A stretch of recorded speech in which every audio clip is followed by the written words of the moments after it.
Masechet Gitin, Daf Mem Dalet, on va commencer par Mem Gimel Amud Bet, la nouvelle Mishnah. Amocher Avdo, les Ovet Kochavim, o les Chutza La'aretz, Yatsa Ben Horin. La Mishnah continue de traiter le sujet du Evet Kenaani. Cet homme qui était propriétaire d'un Evet Kenaani l'a revendu à un goy. Est-ce que c'est possible déjà dans l'absolu? Nous avions appris que selon la loi de la Torah, il n'est pas possible de vendre un Evet Kenaani à un goy. Les goufos, mais uniquement les Maaseh Yadav. C'est-à-dire que ce qu'on lui vend, ce n'est que la main-d'œuvre, mais pas le foncier. Le corps lui-même du Evet Kenaani n'appartiendra pas au goy. Ce qui va lui appartenir, c'est que le travail, le service. C'est cela, ce que le juif peut vendre au goy lorsqu'il lui vend un Evet Kenaani. Mais tout de même, Hachamim ont interdit de lui vendre même la main-d'œuvre. Pourquoi? Étant donné qu'il va vivre dans une maison d'idolâtres, dans une maison de goyim, évidemment qu'il ne pourra plus accomplir les mitzvot. Lesquels mitzvot? On sait qu'un Evet Kenaani a exactement les mêmes mitzvot qu'une femme. Lorsque le Evet Kenaani a été acheté par le juif au début, il est devenu son Eved, eh bien il a fait passer au mikvé. D'abord il lui a fait la circoncision, ensuite le mikvé. Ça s'appelle Mila Utvila Shel Avdut. Entre parenthèses, c'est une semi-guéroute. Car il faut à ce moment-là qu'il accepte d'accomplir les mitzvot de la femme. S'il n'accepte pas du tout, il dit non, ça ne m'intéresse pas de faire des mitzvot, je ne veux pas faire les mitzvot de la femme, eh bien, on va imposer à cet homme qui a acheté le Evet Kenaani de le revendre à un goy. Il a acheté d'un goy, il va le revendre à un goy. Car si il veut le garder, il faut qu'il puisse le garder dans le cadre de la Torah, à savoir que le Evet Kenaani obtient le statut de Hiyuv Mitzvot. Il n'a pas le statut de juif. Je le répéterai pour la énième fois, il n'est plus goy, mais il n'est pas encore juif. Dans quel cas il pourrait devenir juif? Que s'il a été libéré complètement, c'est là qu'il deviendra juif. Mais tant qu'il n'a pas encore été libéré totalement, il n'est que ni goy ni juif, et il a tout de même l'obligation d'accomplir les mitzvot de la femme. Et pour répéter encore une fois, la femme est juive et elle a les mitzvot d'une femme. Le Evet Kenaani n'est pas juif, mais il a les mitzvot de la femme. Voilà donc au niveau statutaire. Étant donné que le Evet Kenaani ne peut accomplir les mitzvot que lorsqu'il se trouve dans un cadre juif, mais si son maître juif l'a vendu à un maître goy, évidemment que lorsqu'il va vivre chez le goy, il ne pourra plus accomplir les mitzvot. Son maître ne le laissera pas aller faire des mitzvot. Il dit, mais c'est quoi ça? Ça va pas, non? Trabajo. Le goy ne va pas le laisser faire. Donc c'est pour cela que les Hachamim ont dit, interdit aux juifs de vendre le Evet Kenaani au goy, car il le pousse à l'abandon des mitzvot.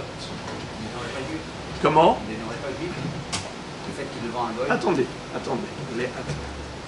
La Mishnah est en train de nous enseigner des halakhot, on ne peut pas les inventer. Il faut étudier. Alors, la halakha est que s'il vend le Eved à un goy, ce Eved-là, comme j'ai déjà dit, il n'est pas vendu les goufos, car il n'est pas possible pour un goy d'acheter un goy, les goufos. Il ne l'a acheté que pour Maaseh Yadav, que pour la main-d'œuvre. Et c'est cela ce que le juif vend au goy. Il lui vend la main-d'œuvre de cet esclave, le travail, mais pas le corps. Et justement, puisqu'il ne lui vend pas le corps, donc le corps, qu'est-ce qu'il reste encore, les amis? Eved Kenaani du juif.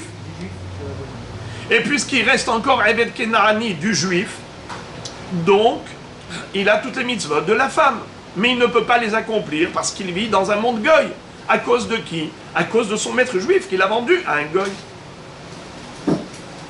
Alors les hachamim maintenant vont intervenir et ils vont dire: Mister, toi, le maître de cet esclave, qu'il a vendu à un goy pour un but lucratif, tu n'as pas tenu compte du problème des mitzvot.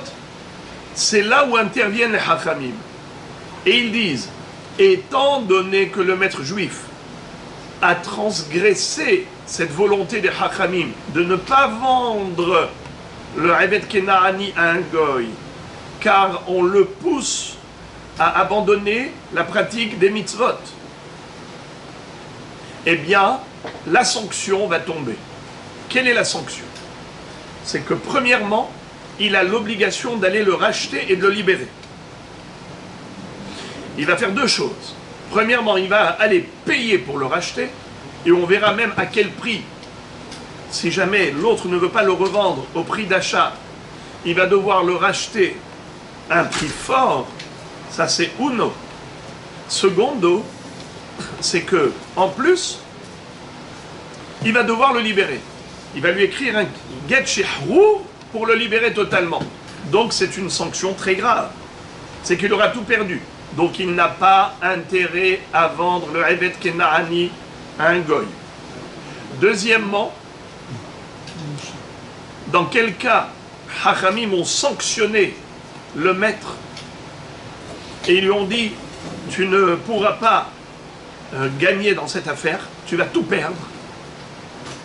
C'est dans le cas où il a vendu à un autre juif mais qui habite en Chutz La'aretz. Rashi nous dit: étant donné qu'il est interdit de quitter Eretz Israël pour aller en diaspora, pour habiter en diaspora, eh bien, le maître de ce Eved Kenaani, le propriétaire juif qui est propriétaire d'un Eved Kenaani en Israël, qui l'a vendu à un juif qui habitait Chutz La'aretz, il a poussé le Eved Kenaani à la transgression, laquelle? De quitter Eretz Israël. C'est assourd.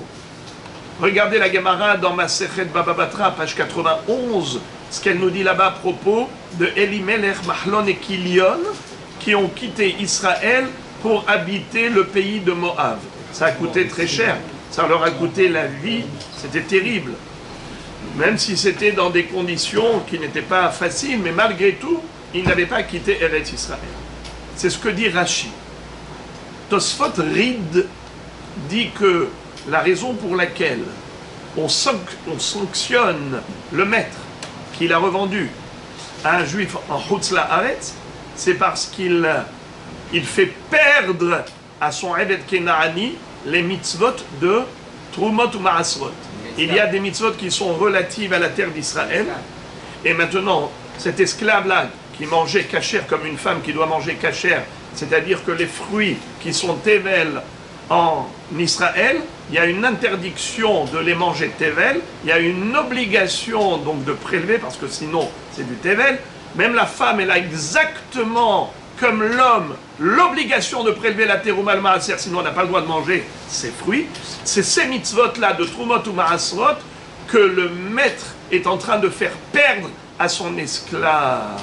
Selon le Tosfot Rid, voilà pourquoi les Hachamim ont sanctionné le vendeur en disant: maintenant tu vas le perdre.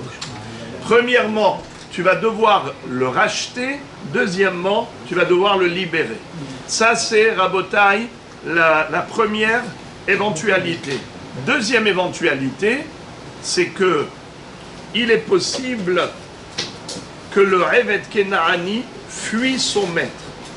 Imaginons, Barah, il a fui son maître, c'est-à-dire son nouveau maître, qu'est-ce qu'il est? Il est goy. Et lui maintenant, qu'est-ce qu'il a fait? Il a fui le goy.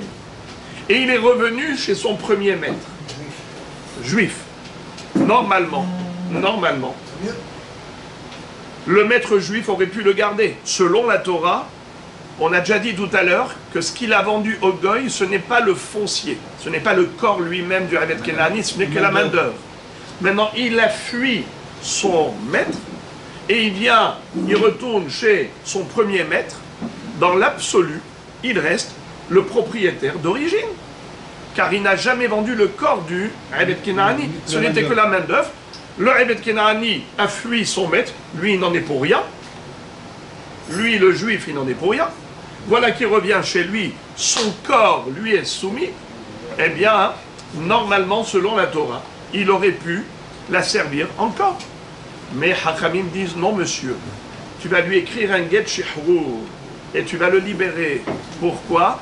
Parce que tu es fautif.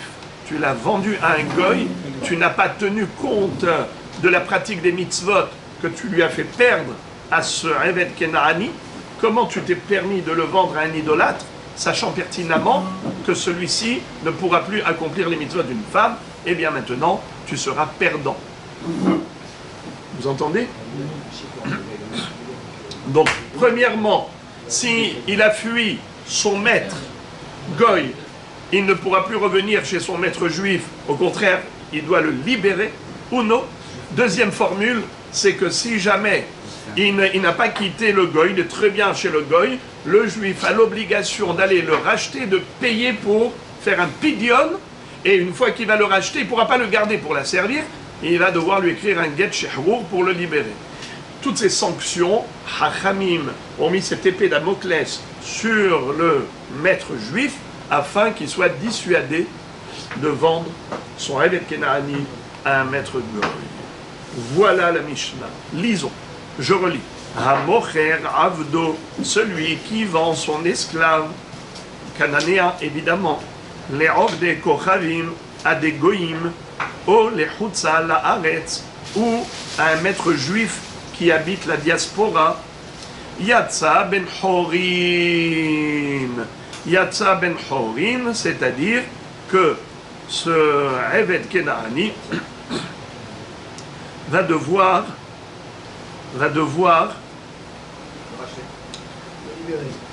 le libérer, lui écrire un get shihrur, va devoir lui écrire un get shihrur. Mes amis, je vous pose une question. Lorsqu'il a vendu à un maître juif qui habitait Hutzala Haaretz, qu'est-ce qui s'est passé?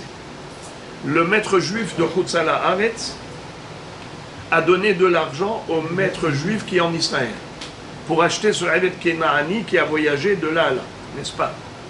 Hachamim ont dit Knas, il y aura une sanction. Laquelle sanction? C'est que ce Eved Kenani sera libéré, il faudra le libérer. Qui maintenant va être le perdant au niveau argent, au niveau financier? L'acheteur, il a bien payé au vendeur le prix de ce serviteur. Maintenant, Hachamim ont dit il faut le libérer. Qui va le libérer?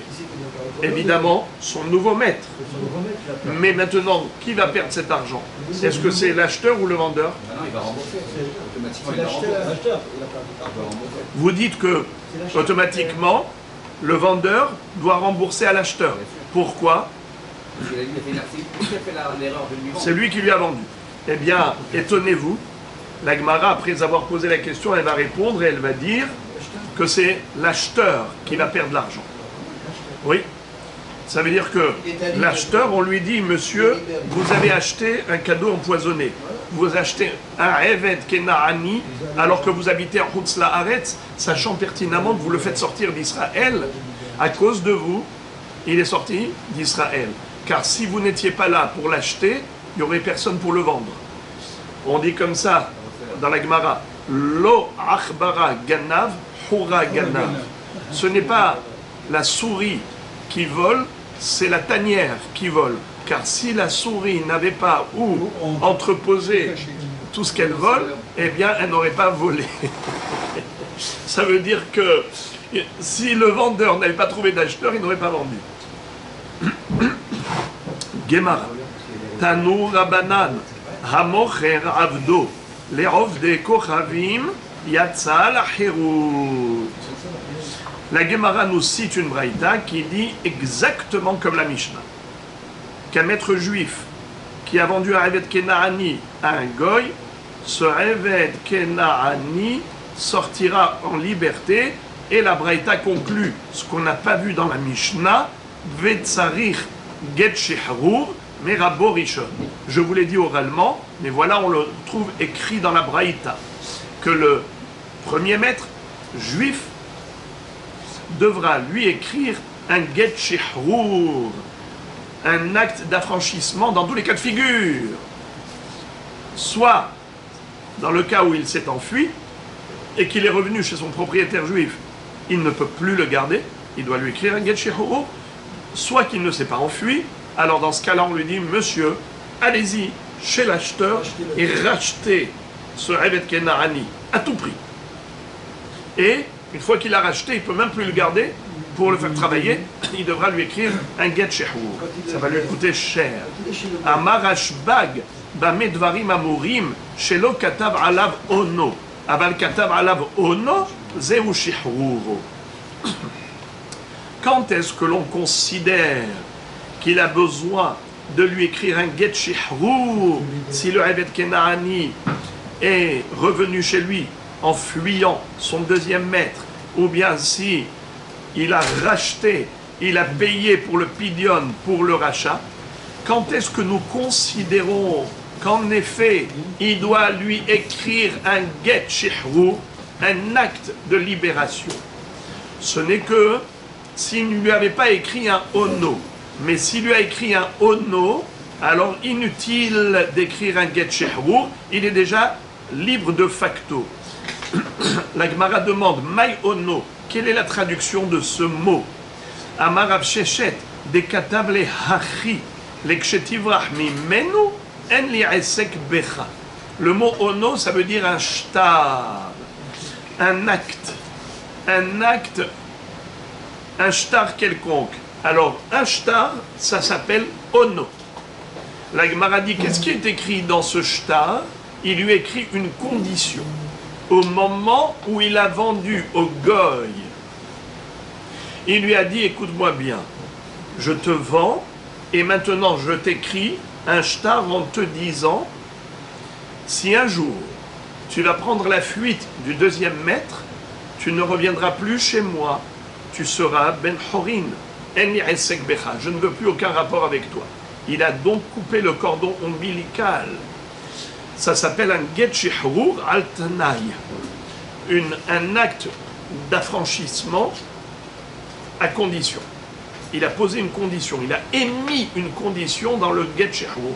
Il a dit, voici ton Get le jour où tu prendras la fuite de ton deuxième maître. Eh bien dans ce cas-là, il est libéré de facto. Il n'a pas besoin de lui écrire un Get Shehrur après cette fuite, contrairement au cas de la Mishnah. Dans la Mishnah, on a dit, il a fui son deuxième maître, le maître Goy, et il est revenu chez son maître juif. Eh bien, dans ce cas-là, il faut le libérer. C'est la sanction. C'est nécessaire que s'il n'avait pas écrit un Ono, mais s'il lui a écrit un Ono, c'est-à-dire un shtar où il lui a écrit clairement cette condition, le jour où tu le fuiras, tu seras libéré, eh bien, dans ce cas-là, voilà, c'est déjà tout fait. Le shtar shehrur est déjà fait. Et maintenant, la Gemara va nous parler d'un sujet qui est en rapport avec ce qu'on vient d'apprendre. Tanu Rabbanan, lava alav mina oved kochavim, kevan she'asa lo oved kochavim nimuso, yatsa la herut. Nous avions appris qu'un juif qui vend le Eved Kenaani au Goy, alors yatsa la herut, vetzarich lichtov lo get shehrur. La sanction imposée par les Hachamim, c'est que cet homme-là doive le racheter pour le libérer, ou bien si jamais il s'est enfui de son deuxième maître, le Goy, eh bien, malgré tout, il ne pourra pas le récupérer, il doit le libérer, écrire un Get Shehrur. Maintenant, parlons d'un cas similaire. Lequel? Un gage, une hypothèque. Un juif qui était propriétaire de ce Eved Kenaani a emprunté de l'argent d'un Goy. Donc le créancier, c'est un Goy, l'emprunteur, c'est un juif. Mais le goy a demandé aux juifs, qu'est-ce que tu me donnes comme gage, comme hypothèque? En fait, pas un gage que tu me donnes immédiatement, mais je voudrais que tu désignes un objet qui me servira de remboursement au cas où. Il lui a désigné le Eved Kena'ani et lui a dit, voilà l'hypothèque. Si un jour je ne te rembourse pas, tu pourras le prendre. Alors, ça aussi, ça rentre dans l'interdiction de Hachamim. Pourquoi? Hachamim ont dit, quand tu vends le Eved Kena'ani au Goy, tu le pousses à l'abandon des mitzvot. Car vivant chez un juif, il peut assumer son rôle au niveau des mitzvot, il accomplit toutes les mitzvot comme une femme, mais en vivant chez le Goy, il ne pourra plus accomplir les mitzvot. Donc c'est la raison pour laquelle Hachamim ont sanctionné le propriétaire juif qui a vendu ce serviteur Goy à un Goy. Eh bien c'est exactement pareil. Lorsqu'il a hypothéqué le Eved Kena'ani en disant au Goy, tu le prendras le jour J si je ne t'ai pas remboursé, eh bien c'est comme s'il lui a vendu.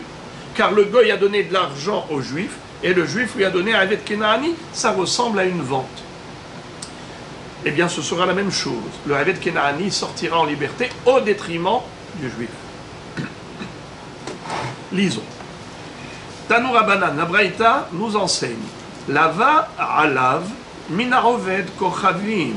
Il a emprunté dessus, ça veut dire quoi lava alav? Il a emprunté sur lui. Qui peut me traduire le mot alav, sur lui? Hein?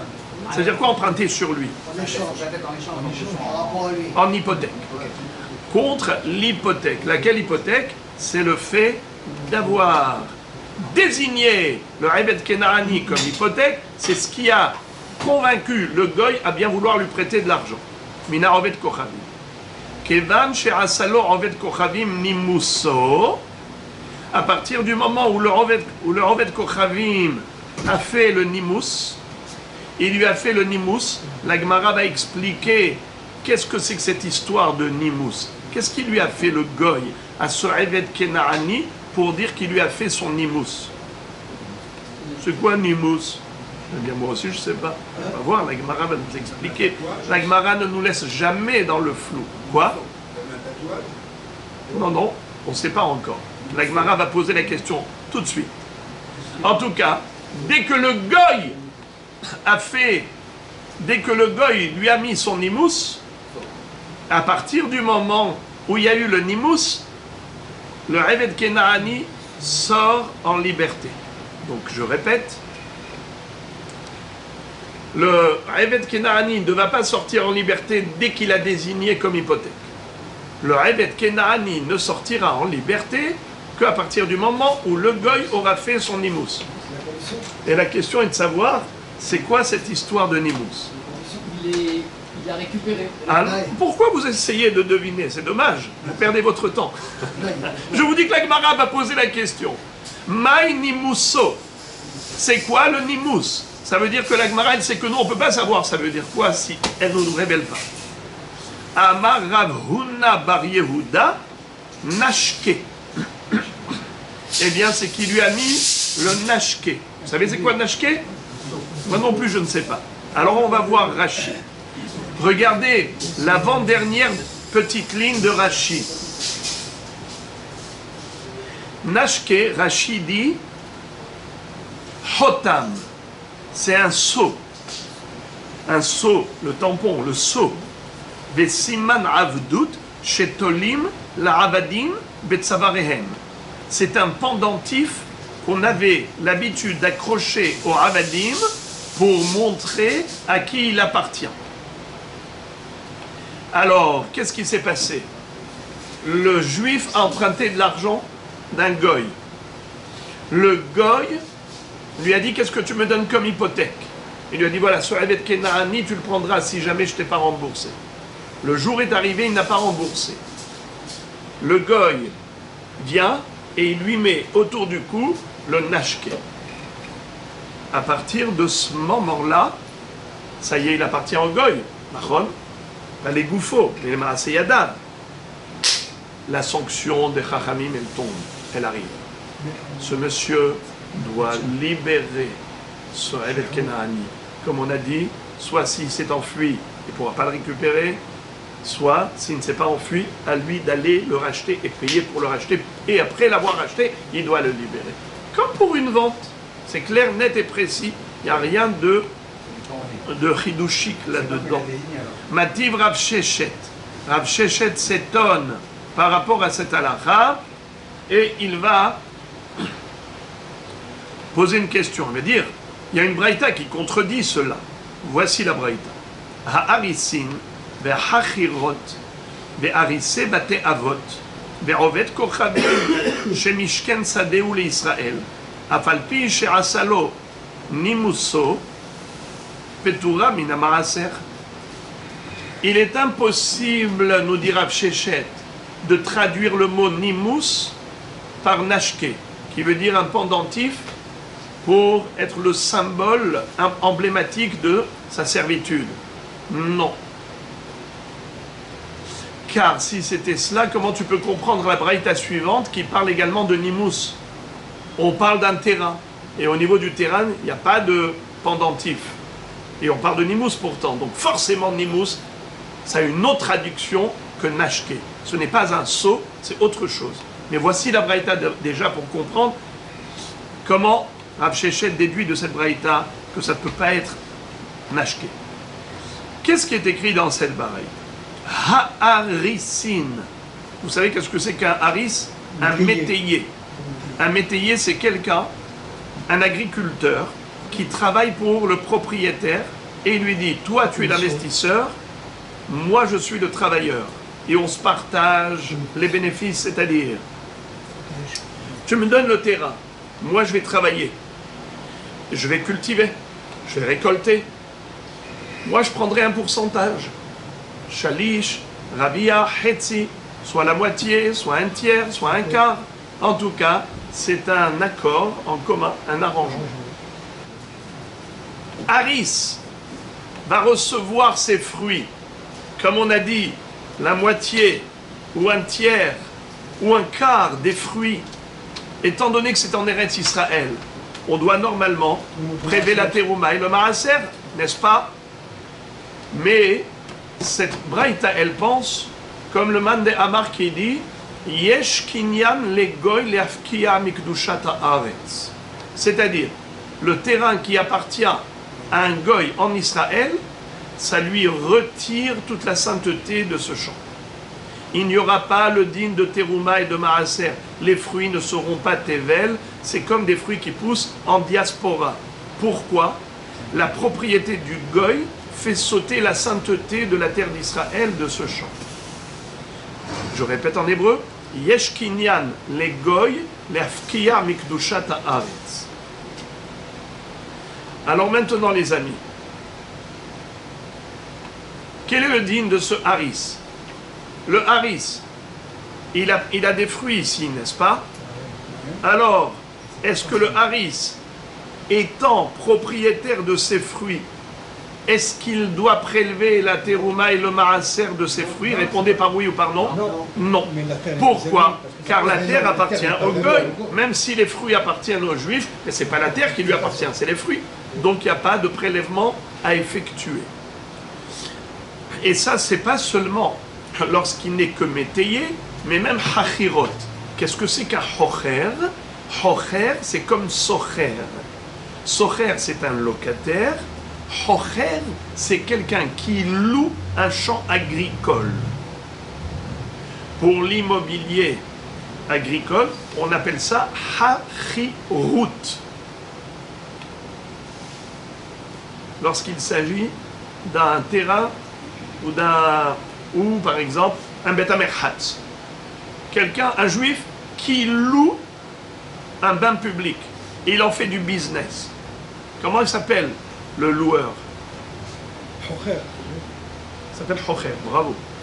Hachirut, c'est une srirut par rapport à quelque chose de productif. Quand on loue, on peut louer par exemple du mobilier. Je vais louer ta perceuse. Tu me la loues?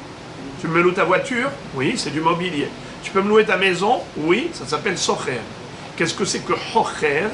C'est comme socher, mais c'est par rapport à un établissement qui produit de l'argent, par exemple un Bet HaMerchatz, à l'époque où il n'y avait pas de douche dans les maisons, les gens allaient au bain public, eh bien moi je te loue, je suis Hocher. Ou bien je suis Hocher, le champ agricole, pour produire, pour commercialiser. Alors, à Hachirot, c'est déjà mieux qu'un métayer, car le métayer, il n'est propriétaire que des fruits, alors que le Hocher, il a accès directement au champ, le terrain, le bien immobilier. Alors nous aurions pu croire que dans ce cas-là, étant donné que le Hocher c'est un juif, peut-être on peut considérer que les fruits ont poussé dans le champ d'un juif. Et donc il devrait normalement prélever la terouma el maaser. Le Hidouche, la Braïta, c'est que non. Non. Étant donné que le propriétaire c'est un goy, ça fait sauter la Kedusha d'Eretz Israël de ce champ agricole. Bien que le Hocher c'est un juif, il n'est que locataire, il n'est pas propriétaire, il ne peut pas restaurer la sainteté dans ce champ. Et donc les fruits, c'est comme s'ils ont poussé en diaspora. Il n'y a pas de Trumot Umas. Encore, troisième cas, c'est Oved Kochavim Shemishken Sadeu le Israël. Afal pi Salon. Pardon, j'ai sauté le troisième. Vous n'avez pas remarqué que j'ai sauté encore 3 mots. Va harissé bate avot. C'est quoi harissé bate avot? Des harissim de père en fils. Ça veut dire que ce sont des générations de harissim. Les parents de ce goy avaient donné aux parents de ce juif le travail agricole à effectuer en tant que harissim. Je leur avais dit, vous travaillez, vous aurez 30%, 40%, 50% de la production. Métayer. Le fils héritier de son père, il a hérité du terrain, donc le fils goy, héritier de son père goy, a confié le travail au fils du juif, donc métayer, fils de métayer juif. Alors maintenant, nous aurions pu croire, étant donné que ça va de génération à l'autre, de père en fils, alors peut-être qu'on pourrait considérer que c'est une vraie propriété du juif. Et donc peut-être que les fruits ont une sainteté d'Eretz Israël. Non plus. Il n'y a pas de sainteté. Et encore un autre ridouche supplémentaire, toujours dans le même ordre d'idée, c'est que la Braïta, elle va crescendo pour te dire Patour minamaaser. Patour, il n'y a pas de mitzvah, ni dans le cas du métayer, ni dans le cas de Hachirut, ni dans le cas de Harisut Bate Avot, et ni même dans le quatrième cas, Oved Kochavim Shemishken Sadeu li Israël. Afal pi she'asalo nimuso ptura. Ptura minamaaser. Qu'est-ce que ça veut dire? Oved Kochavim Shemishken Sadeu li Israël. C'est-à-dire, non. Mishken, ça ne veut pas dire louer. Mishken, c'est mashkon, un gage.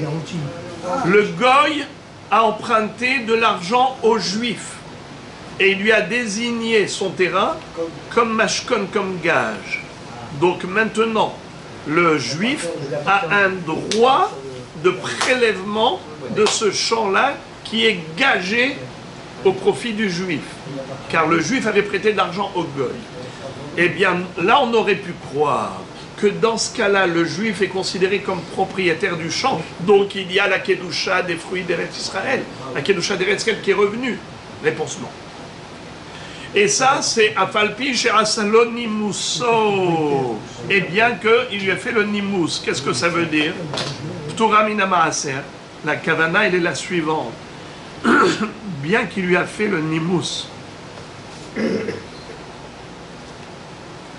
Que ça veut dire, lui a fait le nimous? Quoi, il lui a mis un pendentif? C'est quoi ça? C'est sûr que tu ne peux pas expliquer ici nimous par nashke. Donc on ne parle pas de cela. Alors de quoi on parle? La Gemara donne une autre traduction au mot nimous. D'abord, elle réfute la première traduction. Nashke sade bat nashkei. Est-ce que le champ, on lui accroche un seau? Et là, amarav shechet zeman. Le mot nimous, il faut le traduire par zeman. Zman, ça veut dire un délai. Le jour J, à telle date, si je ne t'ai pas remboursé, le champ t'appartiendra. Ça s'appelle Zeman. C'est cela le Nimus. Et voilà ce qu'on est en train de nous dire. Afal pi she'asalo nimuso ptura min hamaaser. C'est ça la kavana. Même si le Zman est arrivé, pardon, pas si le Zman est arrivé, excuse-moi. Même s'il lui a fixé un Zman, tant que le Zman n'est pas arrivé, eh bien, ça appartient à qui? Au Goy. Donc, les fruits sont dépourvus de sainteté et par conséquent, il n'incombe pas aux Juifs de prélever la terouma et le maaser de tels fruits, même s'ils ont poussé en Eretz Israël. Très bien. Voilà, maintenant on a compris. Toda Rabba. On a compris que la traduction du mot Nimus, c'est Zman. Sujet clos. Mais maintenant on va ouvrir une parenthèse.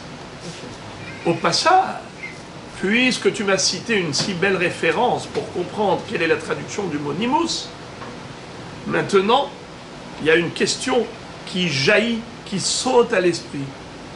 Il y a une contradiction entre le Nimus du Evet Kenaani et le Nimus de la terre d'Israël.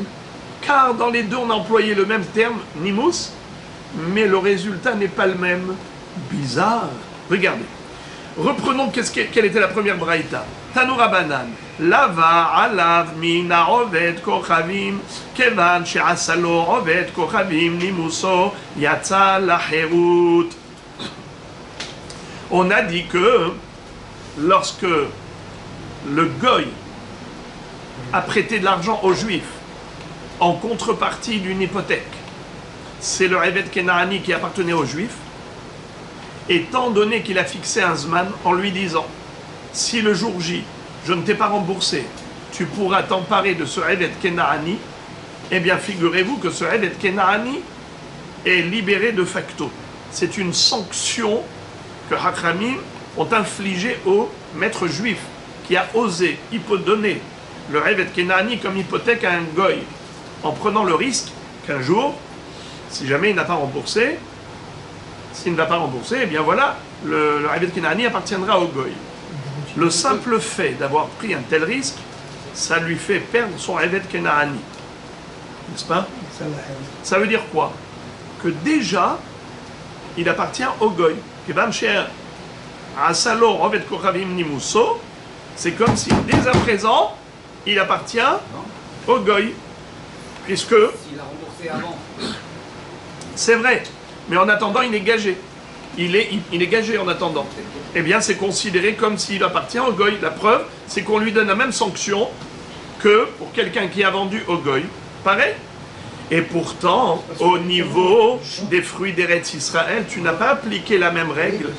Normalement, dans le cas de Oved Kochavim chez Mishken Sadeoul Israël, Afalpi chez Asaloni Mousso, Torah Min Hamaaser, là-bas, c'est l'inverse. C'est le juif qui a prêté de l'argent au Goy, et le Goy a gagé, a hypothéqué son bien, et il a dit, si le jour J, je ne t'ai pas remboursé, eh bien toi, juif, tu pourras prendre ce terrain en Eretz Israël, n'est-ce pas? On a dit que malgré tout, tant que, bien qu'il lui ait gagé cela, enfin, Pichar Salonimuso, Patour Min Hamaaser, c'est-à-dire que le terrain à qui il appartient? Au Israël ou au Goy? Il appartient au Goy. Si on dit que Patour Min Hamaaser, c'est-à-dire qu'il n'y a pas de sainteté dans ses fruits, c'est que le terrain il appartient au Goy. Et pourtant, le Goy il a donné le Nimus aux Juifs, c'est-à-dire il a fixé un Zman en disant aux Juifs, tel jour, si tu ne l'as pas, si je t'ai pas remboursé, tu pourras saisir ce bien.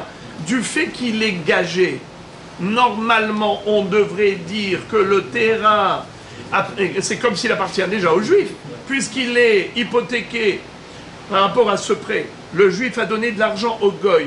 Le Goy lui a dit, si je ne t'ai pas remboursé le jour J, tu pourras prendre ce terrain. Est-ce que ce terrain, à l'heure actuelle, du fait qu'il soit gagé, est-ce que ça lui donne déjà un statut de propriété du Juif, ou bien ça reste la propriété du Goy? Ça reste la propriété du Goy. La preuve, c'est que Patour Min Hamaaser. Alors pourquoi au niveau du Evet Kenaani, tu as dit que c'est considéré comme la propriété du Goy, et c'est considéré comme s'il a vendu au Goy déjà? Il a vendu au Goy, et c'est pour cela que tu sanctionnes le Juif. Mais Mais il a juste fixé un zman. Fixé un zman. Hasalonimuso. Il lui a dit, si tel jour je t'ai pas remboursé, alors à ce moment-là tu le prendras. Mais pour l'instant il l'a pas pris. Alors pourquoi est-ce que tu sanctionnes le juif et tu dis, ça y est, c'est comme si tu lui as vendu. Mais pourquoi c'est comme s'il lui a vendu? Il ne lui a pas encore vendu. C'est la question. Alors à Botaï, la Gemara dit Kashia Zeman Azeman. Kashia, répétez s'il vous plaît, Kashia Zeman Azeman. Qui peut me traduire le mot Azeman? Zman c'est le temps, mais le Azeman avec un Aleph, pas avec un He. Azeman, le temps. Le Aleph au début du mot Zeman, qui peut me traduire le Aleph? Qui peut me traduire le Aleph? Kashia Zeman Azeman. Alors rappelez-vous, le Aleph au début d'un mot en araméen, c'est comme si c'était écrit en hébreu, Al. Kashia Zeman, Al Zeman. En français, le Zman, il contredit le Zman. Kashia Zeman Azeman. Le Zman, il est contre le Zman. Car le Zman du Eved Kenaani, tu vois que c'est considéré comme déjà vendu. Pourquoi? Parce qu'il a fixé un Zman. Mais dans le Zeman du terrain d'un champ agricole en Israël, bien que le juif avait un droit de prélèvement, parce que le goy lui a fixé un Zman, il lui a dit, si jamais je ne t'ai pas remboursé à telle date, tu pourras saisir ce bien, ce champ agricole. Malgré tout, on voit que le Zman, bien qu'il a été fixé, ne déclenche pas la propriété du juif, car le Zman n'est pas encore arrivé, Nachon. Alors pourquoi au niveau du Eved Kenaani, tu dis que c'est comme si le Zman est déjà arrivé, et par conséquent, ça y est, le juif, tu le sanctionnes. Lama, Kashia, Zeman, Azeman. Le Zeman, Al-Zeman, ils sont en contradiction. C'est la question de la Gemara. La réponse, la Kashia, ce n'est pas contradictoire. Ha de matazimne, ha de lo matazimne. On parle de deux configurations différentes. Dans la première baraïta où on parlait de Eved Kenaani, on parlait d'un Zman qui est déjà arrivé. Voilà pourquoi on a sanctionné le juif. C'est vrai que tant que le goy ne l'a pas encore pris, c'est-à-dire n'a pas encore saisi, donc le Eved Kenaani, il appartient encore au juif.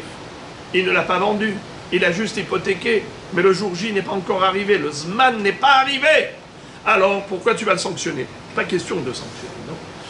On ne le sanctionne que si le Zman est arrivé. Ça veut dire qu'il n'a pas remboursé le goy.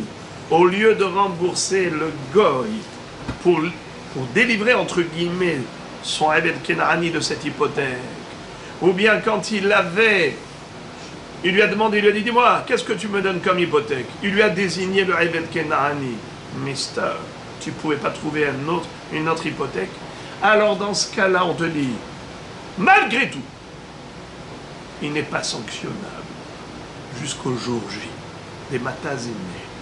Le jour est arrivé, le Zman est arrivé. Mais dans le cas de Sadé, pourquoi on a dit que les fruits sont des fruits du goy et pas les fruits qui ont poussé dans le terrain d'un juif? Car le Zman n'était pas encore arrivé.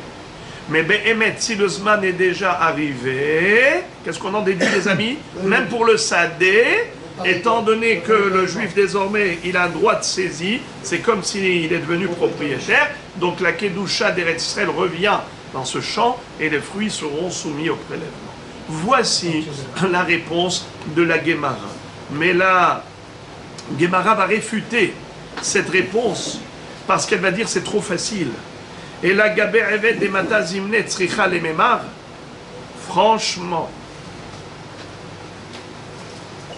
tu me dis pourquoi le Eved Kenaani, en effet, on sanctionne le maître de ce Eved Kenaani, c'est parce que le Zman est arrivé. Et donc le goy l'a saisi. Et par conséquent, c'est comme quelqu'un qui a vendu son Eved Kenaani à un goy. Qu'est-ce qu'on lui fait? On le sanctionne et on lui fait perdre ce Eved Kenaani. Toda Rabba. Je vois pas le Hidouche. Il n'y a pas de Hidouche. Parce que c'est exactement comme une vente.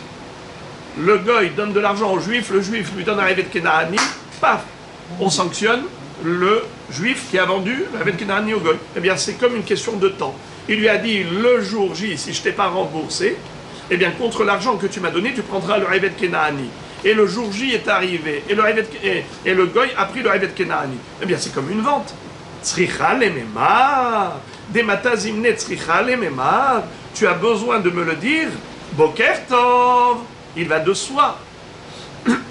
Et là, idi, delo mata zimne, vela kashia, hale gufa, et hale pera, be'emet, dans les deux baraïtot, on parle du cas que le Zman n'est pas encore arrivé. On a fixé un Zman, mais le Zman n'est pas encore arrivé. Et tout de même, dans le cas du Eved Kenaani, oui, il est sanctionné, et l'autre, dans le terrain, il n'est pas considéré comme appartenant aux Juifs. Pourquoi?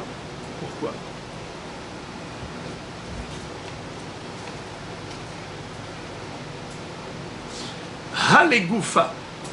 Le mot Halegoufa, Rashi explique, regardez les 3 dernières lignes de Rashi en bas. Halegoufa, Gaber Eved, des kavar bozman, legoufo, sheim lo iten lo adot ozman, ye goufo halut la oved kochavim, ou mer arshav aya mishtar bedbo. Les kevan des ilzel betakanta des rabanan, be asrulim kor eved la oved kochavim, kantsou, aval gab de lo mata zimne. C'est extraordinaire.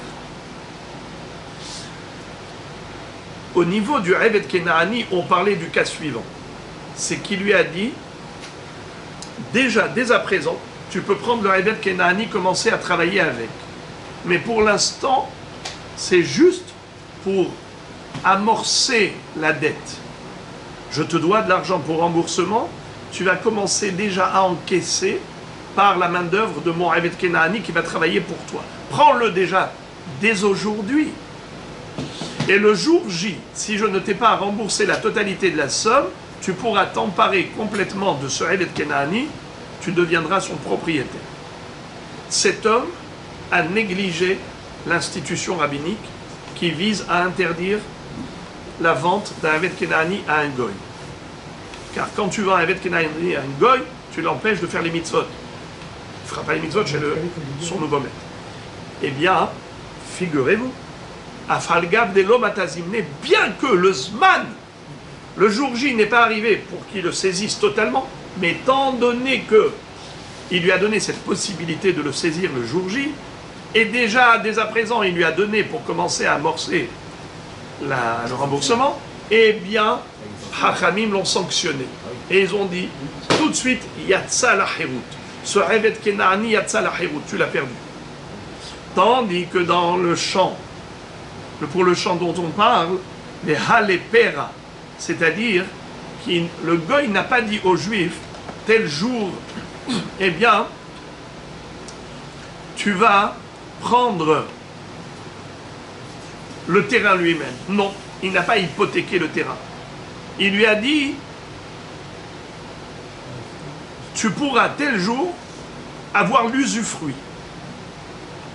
Si je ne t'ai pas remboursé en argent liquide jusqu'à telle date, à telle date tu pourras t'emparer de ce champ, pas pour le foncier, mais uniquement pour l'usufruit. Tu pourras le cultiver et récolter les fruits, les commercialiser, et c'est comme ça que je te rembourserai la dette. Et donc voilà pourquoi on ne considère pas qu'il deviendra propriétaire. C'est la raison pour laquelle Patour min maaser, car il n'y a aucune propriété du juif dans ce cas. Donc pour le champ, pourquoi il n'est pas Patour min maaser? Parce que c'était un droit d'hypothèque, et ce droit d'hypothèque n'était même pas par rapport au foncier, mais que par rapport à l'usufruit. Veiba itima, deuxième réponse. Chez Lava Almenat les Mashkeno. La deuxième réponse de la Gemara pour dire qu'il n'y a pas de contradiction entre le Eved et le Sadé. Alors il s'agit ici Lava Almenat les Mashkeno velo Mishkeno. Il lui a dit, voilà, c'est une hypothèque qui te permettra de prendre cette hypothèque, c'est le gage, c'est la caution. Ron, c'est la caution. Tu vas pouvoir t'en emparer, mais le jour J, il n'est pas venu pour saisir. Il ne l'a pas saisi. Concrètement, il n'a pas saisi. Alors Rashi, qui lui est très concis en général, là il a pris du temps pour nous expliquer. Alors on va, avec votre permission, étudier ce Rashi. Il a fait couler beaucoup d'encre, ça mérite l'étude. Regardez le premier Rashi de la page. Hadesade, kegon shelava oved kochavim Israël, al menat she'im lo efra lizman ploni, bo umashkeneni mikarka azo, vetehe shelcha. Qu'est-ce que ça veut dire? Il lui a promis, quand il lui a emprunté de l'argent, qui a emprunté à qui? Rappelez-moi. Le goy qui a emprunté aux juifs de l'argent. Et le goy a dit aux juifs, voilà, ce terrain est assujetti au remboursement. Il est hypothéqué. Si jamais, tel jour, je ne t'ai pas remboursé, eh bien toi, juif, tu viendras prendre ce champ. Où est-ce qu'il est? Dans quel pays il est, ce champ? En Israël. Vetehe shelcha. À ce moment-là, ce champ sera à toi. Ve'ade katane petura mina ma'aser. Kol zman shelo ba Israël ou mishkeno de'afad gav de matazim ne'avia ve'chezkat ha'ovet kochavim. Alors pourquoi la Braïta a dit que le juif n'a pas besoin de prélever les fruits de ce champ? Eh bien, de quel cas on parle? Du cas où, même si le jour J est arrivé, mais le juif n'a pas saisi le bien immobilier. Il n'a pas saisi le foncier. Il n'a pas encore saisi. Le jour est arrivé. Le jour est arrivé et il n'a pas exploité son droit. Il avait le droit, mais il n'a pas utilisé. Alors maintenant, quand il va l'utiliser plus tard, par exemple, il pouvait déjà l'exploiter le jour J. D'accord? Il ne l'a pas fait. L'autre, en attendant, le goy, il a cultivé et tout et tout. Et le jour J est arrivé. Il dit, ah, tout cela, c'est-à-dire le contenant et le contenu, les fruits et le champ, ça correspond à la dette. Il lui a tout saisi. Mais ces fruits-là, ils ont poussé où? Dans quel champ? Le champ du goy. Le champ du goy ou du juif? Du goy. Ça dépend quel moment. C'est ce qu'on est en train de dire. Pourquoi? Il n'avait pas encore saisi. Il est quand même à lui. Mais non, Rashi nous explique, la Gemara qui dit clairement, Beshelava almenat le mashkeno velo mishkeno. Il lui a prêté de l'argent dans les conditions d'hypothèque de pouvoir lui prendre ce terrain le jour J, mais il n'a pas saisi le terrain le jour J. Il n'a pas exploité son droit. C'est resté encore chez le goy, c'est resté. En attendant, il y a des fruits qui ont poussé là-bas. Maintenant, quand le juif va venir et qu'il va tout saisir, il va saisir aussi ses fruits. Est-ce qu'il doit prélever la terouma et le maaser de ses fruits? Pourquoi non? Pourtant, le jour J était arrivé, mais comme il n'a pas encore saisi, donc ses fruits ont poussé dans un champ de goy. Eh bien, il n'y a pas de kdusha. Et donc, ces fruits sont dispensés de trouma et de maaser. Regardez, Veimaya Israël notel helek baperot, petura mina maaser. Par contre, vegab be'eved, ki ay gavna, kantsua rabanan le Israël. Mais si on avait exactement la même configuration par rapport au Eved Kenaani, et là c'est à l'envers. C'est le juif qui a emprunté de l'argent au goy. Et il a dit au goy le jour J, si je t'ai pas remboursé, tu prendras le Eved Kenaani. Écoutez bien. Afalgav shelo mishkeno avet kochavim adain be'eved ze kansu ho'il ve'avar zmano ve'lo para. Quand est-ce que le knas, l'amende, la sanction des hachamim va tomber? Vous savez quand est-ce? Le jour J. Et comment ça se fait? Pourtant, le goy n'est pas encore venu saisir le Eved Kenaani. Mais étant donné que le juif a pris le risque que le jour J, le goy vienne saisir le Eved Kenaani contre remboursement, alors ça veut dire que quoi? Qu'il a négligé la takana de Hachamim, puisqu'il a pris le risque. Parce que si il était un homme loyal un homme tzaddik observant les mitzvot, eh bien il aurait payé, il aurait remboursé, même s'il a donné son Evet Kenaani comme hypothèque. Ok, parce que tu pensais le délivrer le jour J. C'est-à-dire qu'avant que le jour J n'arrive, tu vas rembourser ta dette et c'est comme ça que tu vas le dégager de cette hypothèque. Alors jusqu'ici, un risque. Mais maintenant, on va dire, dans ta tête, pourquoi tu as pris le risque? Parce que tu te disais, t'inquiète. Jusqu'au jour J, je vais me débrouiller, je vais avoir de l'argent et ainsi de suite. Mais le jour J est arrivé, au lieu de t'efforcer à trouver de l'argent pour délivrer cette hypothèque, toi, qu'est-ce que tu as fait? Tu as dit, c'est bon, monsieur le Goy, tu peux venir t'emparer du Evet Kenaani. Eh bien, ça va lui coûter cher. C'est là que les Hachamim l'ont sanctionné. Pourquoi? Parce que même après le jour J, il ne l'a pas délivré. Ça veut dire qu'il aurait dû payer avant le jour J et il a laissé arriver le jour J. Eh bien, tant pis pour lui. Maintenant, c'est comme s'il a vendu son Evet Kenaani au Goy. Et c'est assourd. C'était ma question. Dans la mesure où il ne peut pas vendre un Evet Kenaani à un Goy, comment il peut le donner en garantie? Eh bien, parce qu'il se disait que jusqu'à ce jour-ci, j'aurai le temps de me fournir de l'argent pour rembourser ma dette. S'il est sincère vis-à-vis de lui-même, Ouais. il ne peut pas prendre ce risque. Pourquoi? Parce que s'il n'a pas l'argent, le Goy va appartenir au Goy, il aura fait un sou. Oui, mais celui qui n'a pas d'argent, il pense avoir de l'argent. Il n'était pas vraiment... Il prenne quelque chose d'autre. Oui, mais imaginons qu'il n'avait pas quelque chose d'autre. Mais il ne voulait pas le vendre. Il ne voulait pas le donner. Dans sa tête, il pensait qu'il allait le délivrer. Alors on lui dit, c'est bien les pensées, mais il faut passer à l'acte. Allez, vas-y, délivre-le. Si tu ne t'es pas efforcé d'aller fournir de l'argent pour le délivrer et le dégager, eh bien, c'est que tu as pris à la légère l'interdiction rabbinique, eh bien, tu vas payer les pots cassés. Et maintenant, la Gemara nous enseigne une nouvelle baraïta. Tanura banan, gevao behovo. Qu'est-ce que ça veut dire, gevao behovo?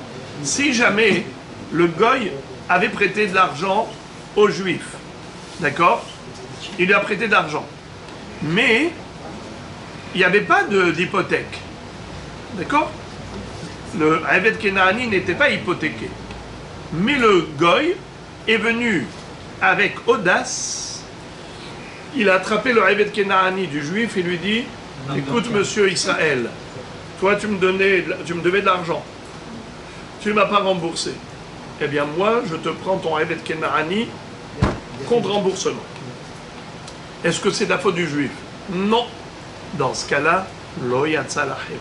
Il n'y a pas de sanction. Il ne mérite pas de sanction. Il n'y a pas de faute de sa part. Lui, il a emprunté de l'argent au Goy. Il ne savait pas que le Goy allait venir un jour et lui attraper le Evet Kenaani et le saisir. Donc, il n'y avait aucune négligence de la part du juif. Dans ce cas-là, il n'y a pas de sanction. Deuxième cas, où il n'y a pas de knas, chez la sikrikon. C'est en cas de sikrikon. Vous savez c'est quoi sikrikon? Non? Alors, sikrikon, c'est les goïms attaquants, assassins, qui viennent pour tuer. Ces brigands, ces gangsters, qui viennent pour tuer. Alors, qu'est-ce qu'il fait le juif? Il dit, je t'en prie, ne me tue pas. Prends cet argent à la place. Qu'est-ce qu'il a fait? Il avait le Evet Kenaani sous la main, et il prend ce Evet Kenaani. Et l'autre a baissé son revolver. Donc, étant donné qu'il lui a donné le Evet Kenaani pour sauver sa propre vie, dans ce cas-là, il n'y a pas de sanction. On ne dit pas qu'il va perdre son Evet Kenaani si un jour il va fuir son Adon, le gangster, ou bien si un jour, on a dit, il ne fuit pas, il faut qu'il aille le racheter, ça ne s'applique pas en cas de sikrikon. Car le sikrikon, c'est un danger de mort, et donc rien ne vaut la vie. Il n'a fait que pour se racheter. Sauver sa vie. Regardez Rashi. Sikrikon. Besha'a shi Israël mufkarin la riga. Ta'amar la ovet kochavim sakar karzo ou avet zevaniheni. C'est-à-dire quand malheureusement le sang juif est gratuit et qui sont à la merci des tueurs, eh bien, dans une situation pareille, ça s'appelle être à la merci des sikrikones. Il peut se racheter la vie, soit en donnant un champ, soit en donnant un bet kenani. Eh bien, dans ces deux cas de figure, lo yatsa la herut. En effet, il n'est pas libéré. Le evet kenani, c'est-à-dire le juif n'est pas sanctionné par les Hakamim en lui disant tu as perdu ton evet, pas du tout. La Gemara maintenant pose une question. Elle dit Ubechovo lo. Ah bon? Tu m'as dit que si jamais le goy est venu saisir le evet kenani en contre-remboursement, eh bien, il ne l'a pas perdu. Le juif n'est pas perdant. Il n'y a pas de sanction. Urminhi. Pourtant, on a appris dans une baraïta le contraire. Qu'est-ce qui est écrit dans l'autre baraïta? Hare she'ansu bet hamelech gorno. Si le bet hamelech, le palais royal, a saisi le goren. C'est quoi goren? Une grange. La grange du juif. C'était des fruits qui ont poussé en Israël, qui étaient soumis au prélèvement de Terouma et de Maaser. Mais maintenant, qui est-ce qui a pris ces fruits-là? Are chez Ansu Bet Hamelech Gorno Im Bechovo Hayab Le'aser. Si c'est par rapport à Hov, Rachid dit Hayab Le'aser Ale Davik et Mocher. Rabotai. Quel est le din si jamais un juif propriétaire de fruits vend ses fruits à un goy?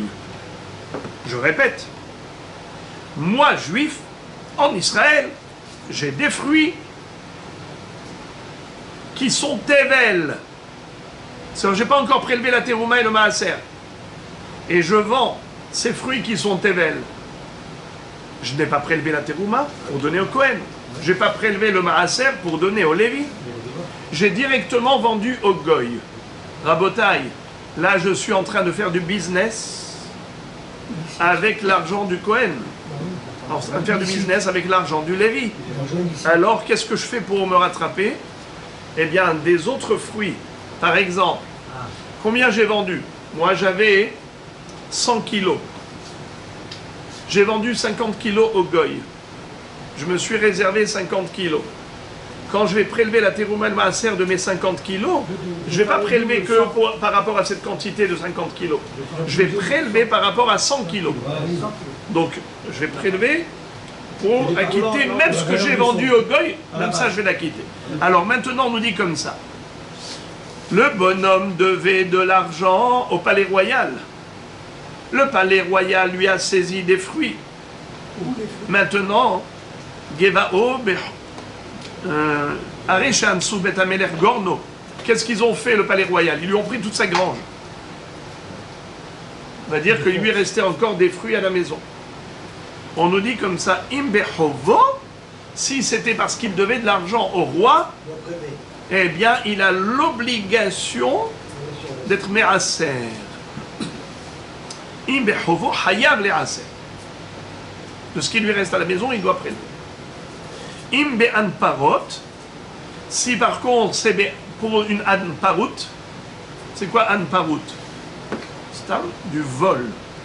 Ça veut dire il lui gratuitement, sans aucune raison valable, le roi envoie des émissaires et ils saisissent, et ils vont spolier la grange du juif. Ça s'appelle hefsed. Quelle est la traduction du mot anparut? Anparut, Rachid dit un mot. Hefsed, une perte d'argent. C'est-à-dire le pauvre juif mesquin, il perd son argent. Il a été spolié par le palais royal du goy. Un roi goy. Dans ce cas-là, est-ce qu'il a besoin de prélever de ce qui lui reste à la maison par rapport à ce qu'on lui a volé? Non. Patoum, il est assez. Alors, quelle est la contradiction? La contradiction, c'est que plus on a dit Gevao Bechovo, Lo Yatsa la Herut. Pour le Evet Kenaani, il n'y a pas de sanction. Et pourtant, pour le Maaser, il y a sanction. lorsque le maaser a été, lorsque les fruits ont été spoliés par le roi en contre-remboursement, parce que ce juif devait au palais royal de l'argent, on a dit dans ce cas-là, eh bien, cette saisie-là du roi, elle incombe au juif. C'est-à-dire que le juif, il doit en effet prélever le maaser, la terouma et le maaser, même par rapport aux fruits qui ont été spoliés. Et pourtant, et ça c'est un knas.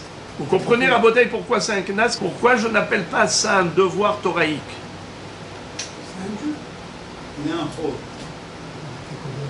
Le bonhomme ne va pas manger ses fruits. Pourquoi il a besoin de prélever la terouma et le maaser?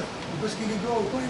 Il est doigt au Kohen, une fois qu'il a prélevé, alors il y a la terouma, il a prélevé le maaser, il y a la terouma, il y a le maaser, maintenant il y a quelqu'un qui vient et qui lui prend. Il a été négligent. En quoi il a été Il négligent? aurait dû le faire avant. Prélever avant. Et après, il faut faire le Il n'a pas prélevé avant, mais lui il ne s'attendait pas qu'on vienne le saisir. Oui, mais ça Il aurait dû le vendre. Il aurait dû le vendre. Il aurait dû le faire C'est parce avant que de tu l'engranger. l'as Il aurait dû prélever avant de l'engranger. Alors en fait, on dit comme ça.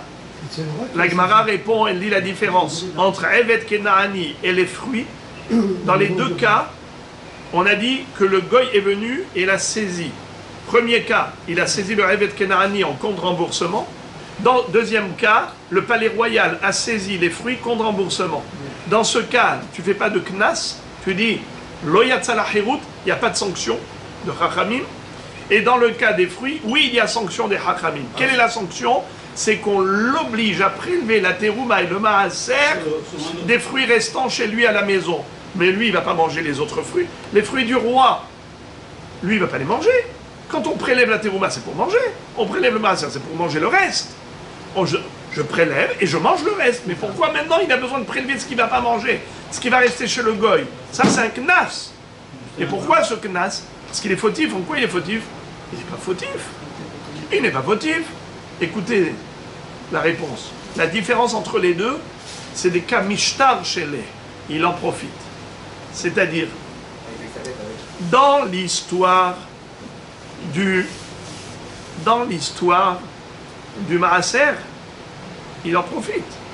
Il profite de quoi? Il paye sa dette. Il a profité pleinement. C'est que le palais royal, en saisissant la grange, c'est pas une spoliation, c'est une saisie. Car il avait une dette réelle envers le palais royal. Donc là, c'est pas de la spoliation, c'est une saisie. Donc c'est contre remboursement. Alors toi maintenant, dis-moi, ça va toi? Tu es en train de gagner sur le compte du Cohen, de gagner sur le compte du Lévi, parce que maintenant tout ce qu'ils t'ont pris, eux, ce qu'ils ont saisi, et eux, ils vont le défalquer sur ta dette. C'est-à-dire, toi, tu dois tant, et eux, ils ont comptabilisé aussi ce qui aurait dû être Réouma et Maaser. Alors, tu aurais dû payer, maintenant, toi, tu ne payes pas, et tu en profites. Elle est bonne, celle-là. Tu ne vas pas profiter sur le dos du Cohen et sur le dos du Lévi. Prélève et tu leur donnes. Parce que tu gagnes. Tandis qu'ici, dans l'histoire du Evet Kenaani, lui, il n'avait pas du tout assujetti le Evet Kenaani au remboursement. Lui, il avait emprunté de l'argent au goy. Il lui a pas dit, tu prendras le Evet Kenaani comme hypothèque. Pas du tout. Il n'a rien dit. Le goy arrive un jour et il dit, oh, monsieur Israël, tu m'as pas rendu mon argent. Je te prends ton Evet Kenaani contre remboursement. Est-ce qu'il y a lieu de le sanctionner? Aucune raison. Car là, la sanction, elle n'arrive que dans la mesure où il est fautif. Lorsqu'il a vendu le Evet Kenaani à un goy, il est fautif. Lorsqu'il a hypothéqué le Evet Kenaani pour le remboursement au goy, il est fautif. Là, tu peux parler de fautif. Et donc, on parle de sanction. Mais lorsqu'il n'a pas vendu, il n'a pas hypothéqué, rien du tout. Le goy, il vient, il lui saisit. Il n'est en rien fautif. Donc, il n'y a aucune raison de le sanctionner en lui disant Yatsa la hirut. Voilà pourquoi lo Yatsa la hirut.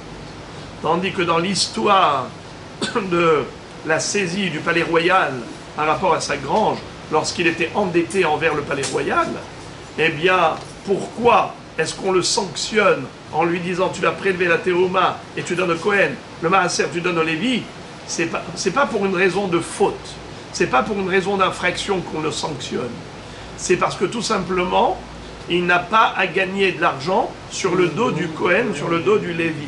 Parce que la saisie de cette grange par le roi, ça lui fait profiter un remboursement. Eh bien, tu profites, mais pas au détriment du Kohen et du Lévi.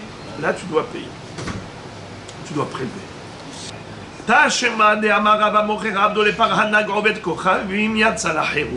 Maintenant, la Gemara pose une question. Et elle dit,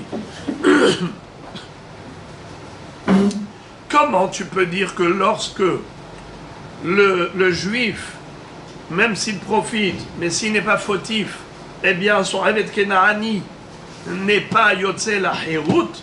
Pourtant, il est écrit que si jamais quelqu'un a vendu son Evet Kenaani à un Parhanag Ovet Kochavim, Yatsa la Hérout. C'est quoi un Parhanag? Rashi nous explique, c'est un dénonciateur, un délateur, un homme qui va dénoncer le juif faussement, avec des mensonges auprès du gouvernement. Il va dire, celui-là, je lui ai prêté, par exemple, 1 million d'euros. Ce n'est pas vrai, il ne lui a jamais prêté. Mais ce bonhomme, maintenant, il est hyper dangereux. C'est que là-bas, le gouvernement Goy croit le Goy par rapport aux Juifs. Et il dit, ce Juif-là, je lui ai prêté 1 million d'euros et il ne m'a pas remboursé. Qu'est-ce qu'il fait le Juif? Il lui dit, bon, alors prends mon Evet Kenaani, contre remboursement. Prends mon Evet Kenaani contre remboursement. Dans ce cas-là, qu'est-ce que nous disons? Yatsa la Hérout. Il est considéré comme un vendeur et par conséquent, puisqu'il a payé sa dette avec ce Evet Kenaani, on le sanctionne au Juif et on lui dit, le Evet Kenaani Yatsa la Hérout, il sera libéré et toi tu seras perdant. Ribono shel olam. Mais on a dit que juste avant, on avait dit juste avant que si jamais le Goy est venu à prélever sa dette en saisissant le Evet Kenaani, alors dans ce cas-là, il n'est pas fautif. Il n'y a pas de sanction. Alors pourquoi ici il y a une sanction? Réponse, Atam avalé les faillesses vélopies. Avaler les paillesses, vélopies. C'est-à-dire que là on parle d'un homme qui sciemment a donné son Evet Kenaani au Parhanag, au dénonciateur. Il aurait pu le calmer avec autre chose. Par exemple, lui donner un terrain, lui donner une voiture, une Tesla, toute nouvelle. Pourquoi tu lui as donné le Evet Kenaani? Mais le Evet Kenaani, il va plus faire les mitzvot quand il va être chez le Goy. Tu négliges les mitzvot du Evet Kenaani. Ça n'a rien à faire. C'est comme ça que tu te débarrasses de ta dette. Ayalo le fayes bedavar acher velo pies. Il aurait pu donner autre chose pour calmer le Parhanag. Étant donné qu'il a donné cela, eh bien tant pis pour lui, Hachamim vont le sanctionner. Tandis que dans le premier cas, c'est pas lui qui a choisi de donner le Evet Kenaani au Parhanag. On parlait d'une dette, et le Goy est venu à saisir de lui-même le Evet Kenaani. C'est la différence entre le juif et... entre le premier cas et le deuxième cas. Dans le premier cas, pourquoi il n'est pas sanctionné? Parce qu'il n'a rien fait, c'est le Goy qui a tout fait. Tandis que dans le deuxième cas, c'est lui qui a donné. Donc c'est même, on va dire, le monde à l'envers. Dans le deuxième cas, il se fait voler et pourtant il se fait sanctionner. Dans le premier cas, c'était pas du vol, c'était une dette qui était remboursée par ce Evet Kenaani et pourtant on ne l'a pas sanctionné. Pourquoi? Parce que dans le premier cas, c'est pas lui qui a donné le Evet Kenaani. Dans le deuxième cas, c'est lui qui a donné le Evet Kenaani pour se racheter par rapport à ce vol, au lieu de lui donner autre chose. Goufa. La Gemara maintenant va se focaliser sur cet enseignement de Rav. Amar Rav, Amocher Rav do le Parhanag, celui qui a vendu son Evet Kenaani au dénonciateur, Ovet Kochavim, qui était Goy, Yatsa la Hérout, eh bien, le maître est sanctionné et son Eved Kenaani sera libéré. Maya avalé les merbat, qu'est-ce qu'il pouvait faire le pauvre? Avaler les faillès velopies. Eh bien, il aurait pu donner autre chose au voleur et pas lui donner le Eved Kenaani. Ba'er Rabbi Irmia, Mecharol ishloshim yom. Rabbi Irmia se pose une question. Quel est le din si jamais il a vendu le Eved Kenaani que pour une période de 30 jours? Maou, est-ce que Chachamim vont le sanctionner ou pas? Est-ce que la sanction instituée par les Chachamim, elle n'est que par rapport à une vente définitive ou bien même par rapport à une vente périodique? Pourquoi? Parce que par exemple, s'il a vendu pour 1 mois ou 2 mois, pendant ce 1 mois ou 2 mois, le Eved Kenaani ne pourra pas accomplir les mitzvot. Qui l'a mis dans cet état? Le juif qui l'a vendu. Est-ce que dans ce cas-là, on le sanctionne et on lui fait perdre le Eved Kenaani, Yatsa la Hirut ou pas? Peut-être que c'est pour une vente définitive, mais pas pour une vente périodique. Premier safek. Pardon. C'est le safek de Rabbi Irmia. La Gemara veut répondre à ce safek en disant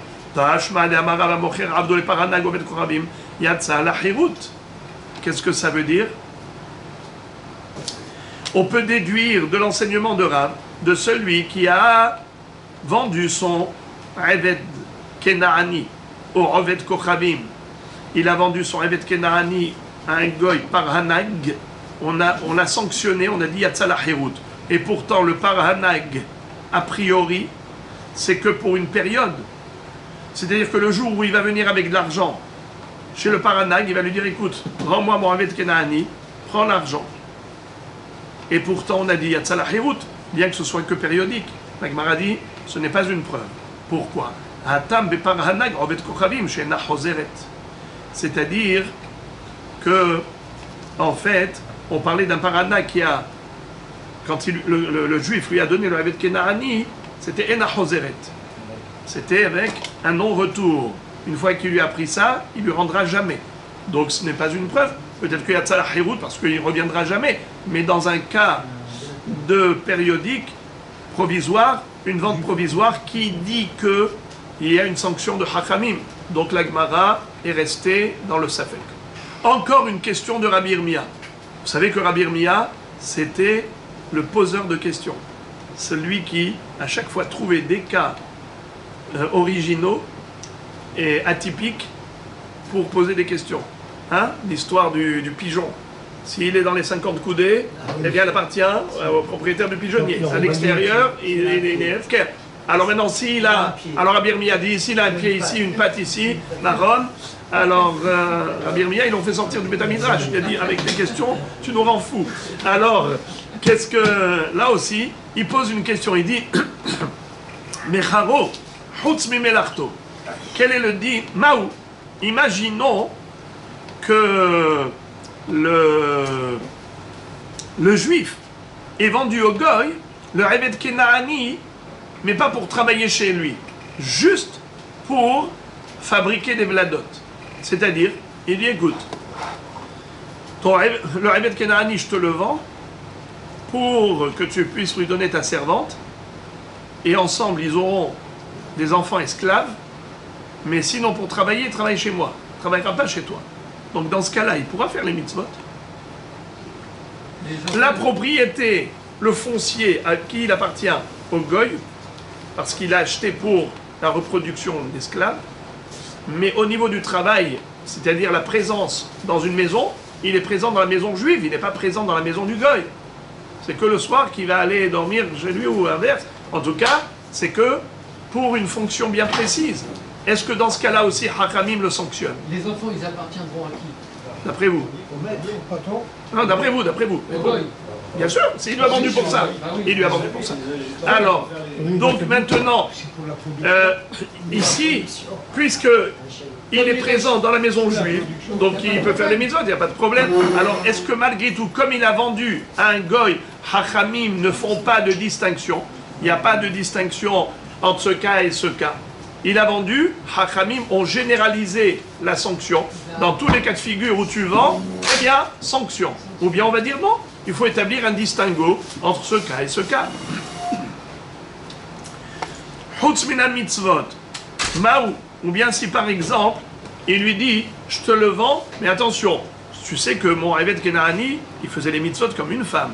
Tu lui permets de faire les mitzvot, hein? Je te le vends à toi, monsieur le goy, mais tu lui rappelles tous les jours de mettre les tefilines. Il n'y a pas de tefilines pour une femme, donc il n'y a pas de tefilines pour Evet Kenaani, mais c'est pour lui dire, ne l'empêche pas de faire les mitzvot. Ou bien il lui dit, Chutz mi Shabbatot b'yamim tovim. Tu ne fais pas travailler Shabbat, hein? Tu ne fais pas travailler Yom Tov. Je te le vends, mais à condition. Est-ce que malgré tout, il y aura une sanction? Ou bien les Ger Toshav, les Israël Moumar, Maou, les Kouti, Maou. Si par exemple il a vendu un Ger Toshav, qui est-ce qui peut me dire c'est quoi un Ger Toshav? Bravo. C'est un goy qui s'est converti aux 7 mitzvot Noachid. Il s'est engagé devant le Beddin à respecter les 7 mitzvot Bnei Noach. L'interdiction de Avodah Zara, de Shfichut Damim, de Harayot, de Gezel, de Ever Minachai, de Birkat Hashem et de Dinim. En tout cas, voilà, il est Ger Toshav. Ou bien, alors, est-ce que vendre à un goy qui est Ger Toshav, il y a aussi la sanction, ou bien c'est seulement un goy qui est Rovet Kochavim? Ou bien il a vendu à Israël Moumar, à un juif qui vit comme un goy, un renégat. Maou, les Koutim, Maou, ou bien les Koutim, alors il y a une mahloquette, est-ce que c'est des Guéré Arayot ou Guéré Emet? Est-ce que c'est des vrais convertis ou bien c'est juste par la pression des lions qui les attaquaient, qui se sont convertis au judaïsme par contrainte, par crainte? Alors il y a des Tanaïm qui disent qu'ils ne sont pas juifs du tout, il y a ceux qui disent oui, ils sont juifs, mais à un moment donné on a décrété contre eux qu'ils sont comme des goïms parce qu'on a trouvé qu'ils faisaient Avodah Zara en cachette. Ils avaient une colombe là-bas dans l'Ar Gerizim. En tout cas, quelqu'un qui vend un kouti, qui vit comme un goy, est-ce que c'est comme vendre un goy ou pas? Alors la Gemara dit, Pshot miyahada, de toutes ces questions, on va au moins en répondre à une d'entre elles. Ger Toshav areu kerovet kochavim. Un Ger Toshav, c'est comme un goy, idolâtre. Bien qu'il soit respectueux des 7 mitzvot Noachid, mais néanmoins, ça reste un goy. Eh bien, Chachamim ont dit, celui qui vend un Evet Kenaani à un goy, il est sanctionné de perdre son Evet Kenaani. Ce sera le cas. Bien que ce goy n'est pas comme un goy idolâtre. Il respecte les 7 mitzvot Noachid, mais il ne respecte pas les 613 mitzvot. La Gemara dit que par rapport à Kouti et Israël Moumar, s'il a vendu à un Kouti ou à Israël Moumar, Amrela qui est Rovet Kochavim, mais Amrela qui est Israël. Il y a une mahloquette. Certains disent que vendre à Israël Moumar ou à un Kouti, c'est comme vendre à un goy, et d'autres disent que c'est comme vendre à un juif. Et donc il n'y a pas de sanction, d'après certains. Donc ça reste une mahloquette.